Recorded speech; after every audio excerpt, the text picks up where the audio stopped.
falar sobre as operações básicas do geoprocessamento, né? São várias as possibilidades, né, para a realização de procedimentos nos sistemas de informação geográfica. Então nós vamos ver alguma. Vamos lá? Então o primeiro tipo de procedimento que nós podemos realizar em um sistema de informação geográfica está relacionado ao georreferenciamento de imagens, né? Vocês já devem ter ouvido falar da questão do georreferenciamento. O que é o georreferenciamento? Nada mais é do que uma transformação geométrica, né, que correlaciona coordenadas de imagem. Lembrando que as imagens são um arquivo matricial, então nós vamos ter aí linhas e colunas, né, formando uma malha. E essas coordenadas, né, da imagem com coordenadas de um sistema de referência, ou seja, nós precisamos de uma imagem, mas nós precisamos também de um sistema de referência. Esse sistema de referência é justamente aquela base, aquela amarração que vai nos permitir georreferenciar aquela imagem. Esse tipo de procedimento, né, ele é utilizado para registrar espacialmente uma imagem, né, a sua posição conhecida do terreno em coordenadas de referência universalmente reconhecidas. Pode ser coordenadas geográficas, mas nós podemos também utilizar coordenadas UTM. Então, como é que a gente realiza o georreferenciamento? Temos duas possibilidades. A primeira é por meio do conhecimento, né, exato dos parâmetros geométricos da órbita do satélite, da rotação da Terra e do fator de amostragem do sensor. Um pouquinho complicado, né, esses termos. Mas nós temos a segunda opção, né, que é por meio da definição de pontos de controle. Como vocês podem bem observar nessa imagem, foram utilizados pontos de controle, né? Esses pontos eles devem ser reconhecidos tanto na imagem a ser georreferenciada, né, quanto no mapa ou na carta que contém um sistema de referências. Ou seja, você pode pegar, por exemplo, uma ponte, um rio, uma determinada residência. Isso vai ser o seu ponto de referência. Mas é preciso que você conheça esse ponto de referência tanto na imagem que você está georreferenciando, quanto naquela imagem, naquele mapa referência. Um detalhe, né? Devemos sempre utilizar o zoom, fazer um aumento da imagem justamente para a gente ter certeza de que é aquele ponto que nós estamos utilizando, certo? Buscando o máximo de precisão aí na informação, certo? Então, em suma, o processo de georreferenciamento, né, ele produz uma imagem, uma nova imagem, logicamente que ele vai produzir uma nova imagem, com nova localização, justamente porque você está deslocando, você está georreferenciando aquela imagem, certo? Essa nova localização especial, né, e com DNs.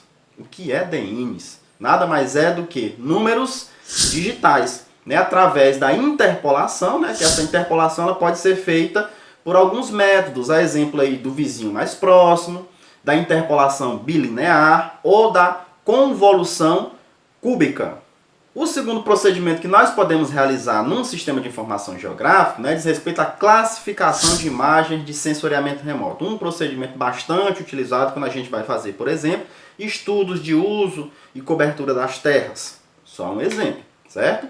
Então, o que é a classificação de imagem de sensoriamento remoto? Nada mais é do que a associação de pixels, né, daquela imagem a um conjunto de rótulos, né, que descrevem a característica real predominante de cada pixel, e a partir daí o SIG ele irá realizar a associação desses DNs, certo, a todos os pixels que possuem reflectância parecida. Nós temos alguns tipos, né, de classificação de imagem. Classificação de imagem, por exemplo, supervisionada, né, que é elaborada a partir da intervenção profissional, né, usando a capacidade interpretativa.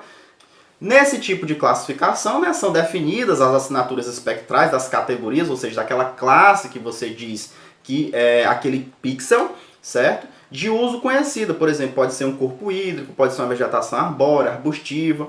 E o SIG associa cada pixel da imagem à assinatura mais similar. Então, toda vez que você disser que aquele pixel é água, então o SIG vai defini-lo como água. Certo? Nós temos ainda a classificação não supervisionada, né? Que nesse caso aí o SIG ele procura nuvens de pixels, né, com DNs parecidos e classifica em uma categoria. Certo? Aí nós podemos, por exemplo, definir quantas categorias nós iremos ter. Nós temos ainda a classificação por análise visual, que nesse caso aí é identificado, né, cada uso e a demarcação sobre a imagem digital com polígonos, muito utilizado para, por exemplo, estudos de uso e cobertura das terras, como vocês bem podem observar nesse mapa aqui, certo? Onde a gente vê, por exemplo, o uso e a cobertura das terras nos municípios de Juazeiro e Castelo do Piauí. Nós temos ainda o modelo numérico de terreno, né, que é o MNT, nós já vimos em outros vídeos, né, uma representação matemática de uma determinada característica vinculada a uma superfície real. Né? Esse tipo de representação ele utiliza, é feita através das coordenadas x, y e z, sendo que z é aquele atributo, né, que caracteriza o parâmetro que nós estamos modelando. Como vocês bem podem observar aí, nessa figurinha, mostra justamente uma possibilidade de uso para o MNT, né, que é a extração, por exemplo, da declividade. Uma outra possibilidade, né, de procedimento de geoprocessamento é a fusão de imagens multiespectrais pancromáticas. O que é isso?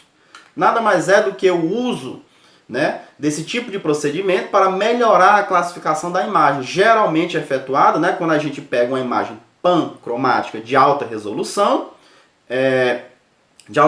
espacial e bandas de imagem multiespectral com resolução espacial menor, ou seja, a gente vai ter um nível de resolução espacial, como vocês bem podem observar aí, um nível de resolução espacial melhorada, melhora a qualidade visual daquela imagem. E o quinto procedimento que nós podemos utilizar no geoprocessamento diz respeito a operações matemáticas ou operações aritméticas com mapas. São as operações básicas, né? Adição, subtração, multiplicação, divisão, né? Onde os pixels componentes daquela imagem, né, eles sofrem operações um a um. Quer dizer que eu vou ter que multiplicar um pixel por outro? Não. O sistema de informação geográfica faz isso para você, né? Essa operação aí ela vai ter como base, né, os DNs que serão substituídos pelo seu novo valor, como a gente bem pode observar aqui nesse mapa de suscetibilidade do município de Juazeiro do Piauí, em que a gente fez o cruzamento de outras informações, por exemplo, declividade. Nós cruzamos informações de declividade, por exemplo, com índice de cobertura vegetal, certo? Com erodibilidade dos solos, com erosividade das chuvas, e aí nós tivemos como resultado esse mapa de suscetibilidade, certo? Uma operação aritmética que foi feita por meio da multiplicação. Então esse foi o nosso vídeo de hoje, espero que tenham ficado bem compreendidos os conceitos e as possibilidades do geoprocessamento, certo? Não se esqueça aí de acessar a nossa página lá no Instagram para você ter acesso a conteúdo diário sobre geoprocessamento e cartografia. Deixa o seu like, não vai custar nada, é só um clique. Se inscreve aí no nosso canal lá no YouTube, ativa o sininho de notificação para você receber avisos quando a gente postar um novo vídeo. Beleza?